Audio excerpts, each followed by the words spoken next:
नमस्कार दोस्तों, आप सभी लोगों का अपने चैनल केडी सर केमिस्ट्री में हार्दिक स्वागत और अभिनंदन है। दोस्तों, आज हम आपको सभी लोगों को इस वीडियो के माध्यम से 2 अक्टूबर महात्मा गांधी की जयंती और लाल बहादुर शास्त्री की जयंती की हार्दिक शुभकामनाएं देता हूं। दोस्तों, आज हम लोग इस वीडियो के माध्यम से कंप्लीट करेंगे एक पृष्ठ रसायन के टॉपिक में। ठीक, तो पृष्ठ रसायन के बारे में पढ़ेंगे। तो चलिए हम लोग स्टार्ट करते हैं और देखते हैं कि पृष्ठ रसायन होता क्या है, कहते किसे हैं। ओके, तो भैया पृष्ठ रसायन सरफेस केमिस्ट्री बोलते हैं। ये तुम्हारी फिजिकल केमिस्ट्री का एक ये पार्ट है। ठीक, तो पृष्ठ रसायन सरफेस केमिस्ट्री, तो पृष्ठ रसायन कहते किसे हैं देखते हैं। पृष्ठ रसायन रसायन विज्ञान की वह शाखा है जिसमें पृष्ठ सतह पर होने वाले प्रक्रमों का अध्ययन किया जाता है, पृष्ठ रसायन कहलाता है। भैया जो पृष्ठ रसायन है, कहने का मतलब जो चीजें हैं इसके लेसन के नाम में ही डिपेंड होती हैं। पृष्ठ मतलब किसी पृष्ठ या सतह पर, जैसे ये आपका बोर्ड है तो इसके पृष्ठ या सतह पे जो क्रियाएं होंगी उनका आप लोग जिस विज्ञान में अध्ययन करोगे वो विज्ञान तुम्हारी कहलाती है पृष्ठ रसायन। ओके, रसायन मतलब कुछ बांडों के बारे में आप इसमें कंप्लीट करोगे, कुछ ऊर्जाएं होंगी, कुछ क्रिया हो रही होती तो उनमें ऊर्जा क्या परिवर्तन हो रही, बॉन्ड कैसे, तो ये सब केमिस्ट्री के अंतर्गत आते हैं। और पृष्ठ मतलब सतह पे जो घटना होगी वो तुम्हारी क्या कहलाएगी भैया, पृष्ठ रसायन। तो इसकी एक टॉपिक तुम्हारा बन जाता है जो पृष्ठ रसायन है, वो रसायन विज्ञान की शाखा एक हो जाती है जिसे हम लोग पृष्ठ रसायन के नाम से जानते हैं। और पृष्ठ रसायन होता क्या कि एक घटना होती कहाँ पे, पृष्ठ पर अर्थात सतह पे होती। तो सतह पर होने वाली जितनी घटनाओं का अध्ययन किया जाता है वो सब क्या कहलाती हैं, पृष्ठ रसायन कहलाती। जैसे इसमें कई प्रकार के हैं, जैसे हमारे पास आ जाता है अधिशोषण। क्या होता है अधिशोषण, कोलाइडी विलयन, उत्प्रेरण, संक्षारण और क्रिस्टलीकरण, ऐसी बहुत सारी क्रियाएं हैं जो क्या हैं एक पृष्ठ से रिलेटेड होती हैं। तो हम लोग एक एक को करके पढ़ते हैं। और आपको ये बता दें जो पृष्ठ रसायन लेसन है तुम्हारा भी ये 3 पार्टों में डिवाइड है। 3 पार्ट इसके कौन कौन से हैं। पहला पार्ट है अधिशोषण। क्या है, अधिशोषण, अधिशोषण। ओके, और दूसरा जो पार्ट है वो है तुम्हारा उत्प्रेरण। क्या है, उत्प्रेरण। ओके, तो जो ये तीसरा इसका पार्ट है हमारा वो है कोलाइडी। क्या है, कोलाइड। ओके, इसमें भैया 3 पार्ट में ये तुम्हारा लेसन डिवाइड है पृष्ठ रसायन। पहला अधिशोषण में, दूसरा उत्प्रेरण में, तीसरा भैया क्या है, कोलाइड में। अधिशोषण में क्या है, हमें अधिशोषण के बारे में जानना और पढ़ना है कि अधिशोषण कहते किसे हैं, ये कितने प्रकार के, इसमें कितने प्रकार के होते हैं, इनको पढ़ना है। ठीक, और एक अधिशोषण समतापी वक्र है, फ्रेंडलिक वक्र है, बस उससे कंप्लीट करके बस अधिशोषण को भैया कंप्लीट कर दिया जाएगा। फिर तुम्हारा उत्प्रेरण है। उत्प्रेरण में कुछ उत्प्रेरण के बारे में दिया जाता है, उससे हम लोग पढ़ेंगे। उत्प्रेरण कहते किसे हैं, कितने प्रकार के होते हैं, उत्प्रेरक का कार्य क्या होता है, ये सब पढ़ेंगे। और कोलाइड विलयन में भैया कोलाइड का निर्माण पढ़ेंगे, कोलाइड का शुद्धिकरण करेंगे, कोलाइड कैसे बनाते हैं, हमारे दैनिक जीवन में कैसे उपयोगी हैं, ये सब हम लोग कोलाइड के बारे में पढ़ेंगे। तो एक एक करके हम लोग स्टार्ट करते हैं। तो सबसे पहले भैया हम लोग जो पढ़ेंगे वो पढ़ेंगे क्या, अधिशोषण। देखिए भैया अब हम लोग अधिशोषण देखते हैं। तो अधिशोषण क्या है या किस प्रक्रम को हम लोग अधिशोषण बोलते हैं, कौन सी क्रियाएं होती है जिसे अधिशोषण बोला जाता है। तो अधिशोषण वह प्रक्रम जिसमें किसी गैस के कण मतलब अणु या आयन किसी पदार्थ मतलब ठोस और द्रव के पृष्ठ पर एकत्र हो जाते हैं, अधिशोषण कहलाते हैं। होता भैया क्या, अधिशोषण में जब कोई गैस के जो धूल या मिट्टी के कण आकर क्या होते हैं भैया, वो किसी ठोस एवं द्रव पर आकर क्या करें, चिपक जाएं, तो उस प्रकार की क्रिया को हम लोग क्या बोलते हैं, वो जो प्रक्रम होता है वो क्या कहलाता है, अधिशोषण कहलाता है। जैसे आप लोगों के जो टीचर होते हैं वो क्या करते हैं, बोर्ड साफ करने के लिए जब टेस्टर का प्रयोग करते हैं भैया, तो टेस्टर का जो होता है ऊपर वाली सतह पर क्या होते हैं, मिट्टी एवं धूल के कण आकर बैठ जाते हैं।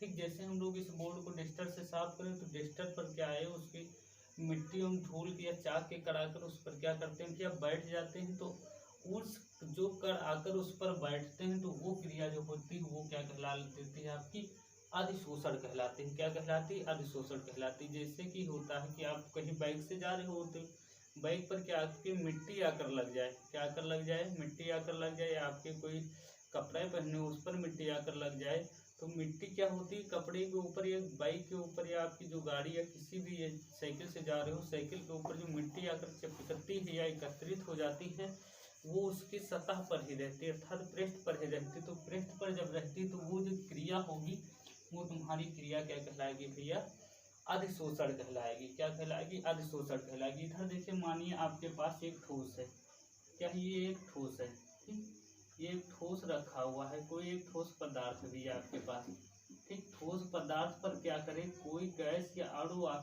गैस के अणु आकर मतलब कण आकर क्या हो इसकी स्थूल पर ऐसे सॉरी इसके पृष्ठ पर आके इस प्रकार चिपक जाए या एकत्रित हो जाए। तो ये जो यहाँ पे आकर एकत्रित हो रहे हैं ये सब पदार्थ, ठीक, और ये सब पदार्थ एकत्रित कहाँ हो रहे हैं, इसके भी आप पृष्ठ पर एकत्रित हो रहे हैं। तो इस प्रकार की जो क्रिया होगी मतलब गैस के कण आकर क्या करेंगे, गैस के कण मतलब अणु आयन आकर क्या करें किसी ठोस की सतह पर आकर एकत्रित हो जाएं, तो उस प्रकार की जो क्रिया होगी उससे हम लोग क्या बोलेंगे, अधिशोषण। क्या बोलेंगे, अधिशोषण।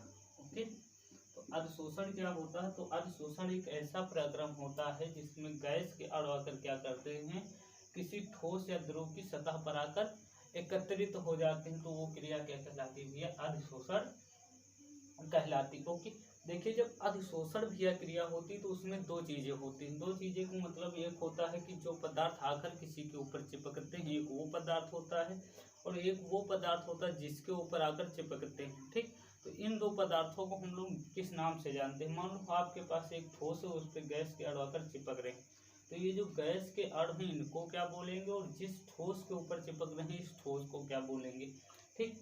होता क्या है जब ये वाली गैस के अणु आकर इस पर चिपकते हैं, पढ़ लेते हैं हम लोग एक बार, तो जो पदार्थ पृष्ठ पर अधिशोषित होता है अधिशोष कहलाता है। क्या होता है, जो पदार्थ पृष्ठ पर अधिशोषित होता है क्या कहलाता है भैया, अधिशोष कहलाता है। और जिस पदार्थ के पृष्ठ पर अधिशोषित होता है उसे अधिशोषक कहते हैं, अधिशोषक कहलाता है। कहने का मतलब जब कोई पदार्थ आकर क्या करता है पृष्ठ के ऊपर अधिशोषित हो जाता है या बाहर से कोई पदार्थ आया वो क्या होता है किसी पृष्ठ के ऊपर अधिशोषित हो जाए, तो वो क्रिया जो तुम्हारी कहलाएगी वो भैया क्या कहलाएगी, अधिशोष कहलाएगी। और जिस पदार्थ पर पृष्ठ पर अधिशोषित होता है वो क्या होता है भैया, अधिशोषक।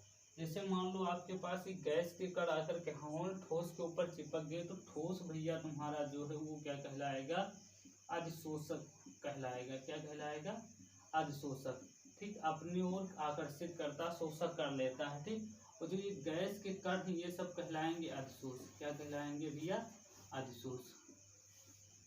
क्या कहलाएंगे सब, अधिशोष। अधिशोष मतलब आके चिपकते हैं या एकत्रित होते हैं, अधिशोषक मतलब जहाँ पे एकत्रित होते हैं वो पदार्थ तुम्हारा अधिशोषक कहलाता है। और ये जो भैया है यहाँ पे अधिशोष, अधिशोष कहलाता है। ओके, इस प्रकार होते हैं अधिशोषक और अधिशोष भैया, अधिशोष कहलाता है। ओके, अब इतनी बात आप सभी लोगों को समझ में आ गई होगी। अब हम लोग देख लेते हैं इनके एग्जाम्पल जिससे हमारे पास है। जैसे चारकोल के ऊपर क्या होती है, कोई शर्करा का विलयन आकर भैया एकत्रित हो जाता है, इनका एक मेन एग्जाम्पल ये। फिर आगे देख लेते हैं एक क्रिया और भैया होती है हमारी अवशोषण। क्या होती है, अवशोषण। अवशोषण, अवशोषण है ना भैया, कौन सी क्रिया होती है, अवशोषण। अधिशोषण, अधिशोषण में क्या होता है कि कोई भी गैस के कण आकर क्या करते हैं किसी ठोस या द्रव के पृष्ठ पर आगे एकत्रित होते हैं। और अवशोषण भैया क्या होता है, ये एक ऐसा प्रक्रम होता है जिसमें क्या होते हैं गैस के अणु आकर किसी ठोस या द्रव के स्थूल के अंदर भीतर चले जाते हैं। स्थूल मतलब उसके अंदर चले जाते हैं। मान लो ये एक ठोस बना हुआ है, आपके पास एक पात्र है, जब ये एक ऐसा कोई पदार्थ आपके पास रखा हुआ है ना, ये एक पदार्थ आपके पास रखे हुए हैं, तो अगर कोई कण आकर इसके पृष्ठ पर ऐसे अधिशोषित हो जाए, इसके पृष्ठ पर आकर ऐसे क्या हो भैया, अधिशोषित हो जाए, इस प्रकार क्या हो इसके पृष्ठ पर अधिशोषित हो जाए। अगर ये पृष्ठ पर अधिशोषित हो रहे हैं तो कौन सी क्रिया होगी, अधिशोषण क्रिया होगी। कौन सी क्रिया होगी, अधिशोषण क्रिया होगी। यहाँ पे जो क्रिया होगी भैया वो क्या होगी, अधिशोषण। क्या होगी, अधिशोषण। लेकिन यही कण आकर क्या करें इसके स्थूल में चले जाएं, स्थूल मतलब भीतर चले जाए ना, इस प्रकार इसके जब भीतर अंदर में चले जाएंगे, इसके भीतर चले जाएंगे जाएंगे तो वो क्रिया कहलाएगी तुम्हारी अवशोषण। क्या कहलाएगी भैया? अवशोषण। तो अवशोषण वह प्रक्रम होता है, क्या होता है? अवशोषण वह प्रक्रम होता है जिसमें किसी गैस के कण पृष्ठ पर न एकत्रित होकर किसी पदार्थ के भीतर अर्थात स्थूल में चले जाते हैं, तो उस प्रकार की क्रिया को हम लोग क्या बोल लेते हैं भैया? अवशोषण बोल लेते हैं। क्या बोल लेते हैं? अवशोषण बोल लेते हैं। ओके, आई होप आप सभी लोगों को अधिशोषण और अवशोषण के बारे में अच्छे तरीके से जानकारी मिल गई होगी। अब हम लोग आगे जब पढ़ेंगे कि अधिशोषण किसे कहते हैं, अधिशोषण के बारे में पढ़ लिया। अब हम आगे पढ़ेंगे अधिशोषण कितने प्रकार में बांटा गया है। ओके, इससे पहले हम लोग एक और आपको एग्जाम्पल बता रहे हैं, उसके बारे में आप लोग देख लीजिए। जैसे भैया क्या होता है, हम लोग क्या करें, जैसे स्पंज क्या होता है, स्पंज को पानी में डुबाना। स्पंज को जब हम लोग पानी में या रुई या कप पानी में डुबो देते हैं तो पानी क्या होता है, उस स्पंज के अंदर चला जाता है अर्थात भीतर चला जाता है। तो उस प्रकार की क्रिया को हम लोग क्या बोलते हैं भैया? अवशोषण बोलते थे। इसी प्रकार आपसे कहा जाए कि एक आप चाक लो, क्या लो भैया? एक चाक लो, आप उसे स्याही में डुबो दो। स्याही मतलब रंजक में डुबो दो। ठीक, जब आप उसे रंजक में डुबोगे, मानो ये आपके पास चाक है, क्या है? ये एक चाक है भैया आपके पास, ये एक चाक की टुकड़ा चाक है आपके पास ना। इस चाक को आपने जब किसमें डुबो दिया? रंजक में डुबो दिया। ठीक, रंजक मतलब भैया होता है डाई। क्या होता है? और डाई में क्या होता है? कलर होता है और क्या होता है? पानी होता है। डाई रंजक रंजक में दो चीजें होती है। डाई होता है, डाई मतलब रंग, रंग भैया क्या होगा? नीला होगा, नीला काला कुछ भी हो सकता है। डाई होगा और भैया क्या होगा? पानी होगा। ठीक, जब आप इस चाक को क्या करोगे? इस रंजक में डुबोगे, इसके बाद जब आप चाक तोड़ के देखोगे, क्या देखोगे? चाक को तोड़ के अगर आप देख रहे हो तो चाक में आपको दो प्रकार की क्रियाएं नजर आएंगी। वो दो क्रियाएं भैया कौन कौन सी हैं? आप देखते हो कि जो चाक के ऊपर चाक होती है, उसकी जो बाहरी सतह होती है वो पूर्ण रूप से नीली कलर की हो जाती है। किस कलर की हो जाती है? नीली कलर की हो जाती है। लेकिन ये नीला कलर इसके भीतर नहीं जा पाता, मतलब इसका भीतर स्थूल के अंदर नहीं जा पाता। और जो पानी भैया होता है इस चाक के स्थूल अर्थात भीतर अंदर चला जाता है। अगर ये पानी जब इसके भीतर चला जाता है, तो जब पानी भीतर चला जाता है तो इसमें जो क्रिया होगी, उस पानी के अंदर चले जाने पर अवशोषण क्रिया होती है। और जो यहाँ पे रंग इसके ऊपर या कलर जो नीले कलर का जमा हो जाता, वो क्रिया तुम्हारी क्या कहलाती है? अधिशोषण क्रिया कहलाती है। ओके, अब आप सभी लोगों को अधिशोषण और अवशोषण बहुत अच्छी तरीके से समझ में आ गया होगा। अब हम लोग देखते हैं कि आगे पढ़ेंगे अधिशोषण के प्रकार।